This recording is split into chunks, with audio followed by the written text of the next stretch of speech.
Welcome to The Explainer. Today, we're cutting through the noise. We've pulled together research from a whole bunch of financial outlooks to create a clear map for the investment world of 2026. So let's get right to it. The big question on everyone's mind is, in a world that's changing so fast, where is the smart money actually flowing? Well, to answer that, we've got to get a handle on the really complex environment investors are facing today. I'm talking about a world being totally reshaped by tech, by geopolitics, and of course, by this huge shift in energy. You know, the experts we looked out are all saying the same thing. 2026 is not business as usual, not even close. They're calling it a post-consensus era, which is basically a fancy way of saying the old investment rules, they're being seriously challenged. The playbooks that worked for the last 10 years, well, you might as well toss them out because they're being totally rewritten. All right, so there are a few huge forces shaping this new landscape. On the one hand, we're seeing steady global growth, and hey, that's great news. But, and there's always a but, right? Inflation is still this persistent headache. It's stabilizing a bit, but it's not going away. Then you have the US dollar, which took a massive hit back in 2025. And on top of that, stock valuations, especially in the US, well, they're pretty high. We're talking prices that look kind of stretched compared to what companies are actually earning. And if that wasn't enough, you've got this layer of geopolitical competition that's literally redrawing the map of how money and goods flow around the world. So, with all that going on, how in the world do you navigate it? The answer, according to our sources, is pretty clear. You have to look past all the short-term noise, all the daily ups and downs. The real key is to focus on the huge, powerful, long-term currents. We're talking about the truly irreversible trends that are going to define the economy for years, maybe even decades to come.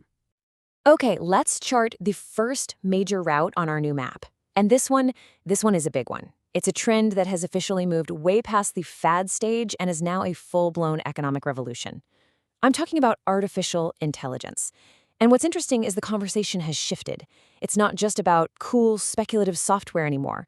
It's about the real, tangible, physical hardware and infrastructure that makes it all possible.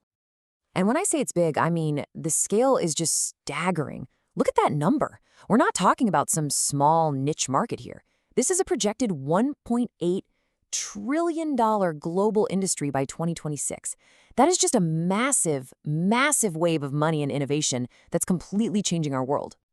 Okay, this is super interesting because it breaks down the whole AI revolution into these really clear investable layers. Think of it like a stack. At the bottom, you have the physical foundation, the actual data centers and power grids. Then, one level up, you've got the hardware. These are the engines of AI, right? The powerful chips from companies like NVIDIA that are really the brains of the whole operation. And then, at the top, you have the software and the cloud platforms, the Amazons and Microsofts of the world that are actually delivering AI services to all of us. And that explosive demand for AI creates this incredible need for that bottom layer we just talked about, the infrastructure. I mean, just think about it for a second. These data centers are insanely power hungry. As you can see here, the amount of electricity they need is projected to more than double by 2030. Just powering the AI revolution is becoming its own massive industry. Now, moving up the stack to the cloud, you can see it's a space where a few giants really dominate. You've got Amazon, Microsoft, and Google controlling a huge chunk of the market. And this is so important because for almost every business out there, the cloud is how they get access to AI. So, in a way, these companies have become the gatekeepers of the entire revolution. All right, let's move on to the second major route on our map. And this one is being paved with literally trillions of dollars from both governments and private companies. It's the global energy transition. And it's really important to understand, this isn't just a story about climate change. It's also a massive story about energy security and, frankly, about economic competition. And we're not talking about a small shift here. Major government policies are just unlocking these enormous flows of capital into clean energy. I mean, look at that. We're talking $1.7 trillion of investment. Not in total, but every single year. It's creating what pretty much every expert agrees is a multi-decade investment opportunity. And again, it's so much more than just slapping up some solar panels. This transition is this whole complex ecosystem. It means modernizing the entire electrical grid, building out massive battery storage facilities, the whole EV supply chain, and even creating sustainable real estate. But here's the catch. Almost all of it depends on having a steady supply of very specific critical minerals. And that right there, that leads to a major bottleneck. This huge surge in demand is creating these really big supply shortages for materials like copper. And copper is absolutely essential for pretty much everything electric. This classic supply and demand squeeze is a huge story for investors to keep their eyes on. Okay, so amidst all of this incredible change and high-tech growth, our sources point to a third major route on our map. And it's almost the opposite of the first two. It's this renewed search for safety, for real assets that can protect wealth when times are uncertain. In this post-consensus world, it seems a lot of investors are just looking for a bit of stability. And let's be honest, nothing says safety quite like gold, right? It just had an absolutely incredible run in 2025. It was fueled by all that global uncertainty we talked about and that weaker US dollar. It was setting new records left and right, and a lot of the analysts we looked at think that momentum could definitely continue. And check this out, it's not just regular investors buying gold. This quote points to something much bigger.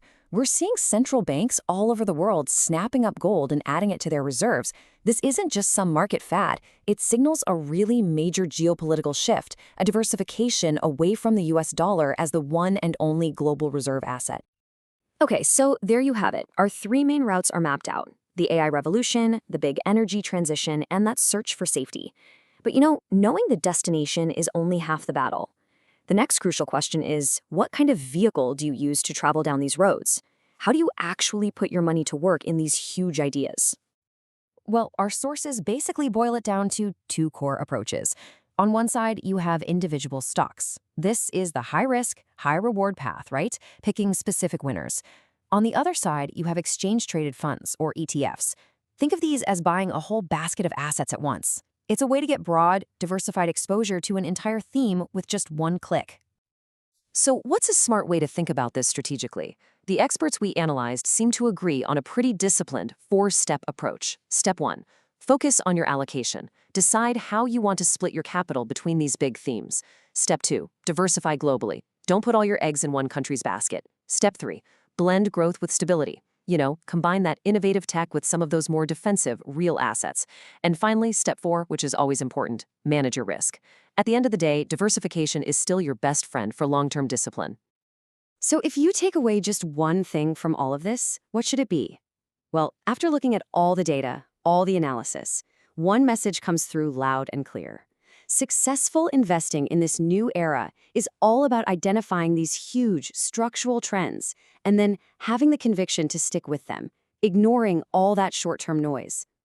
Because these massive transformations, the digital one, the green one, they aren't some far-off future event.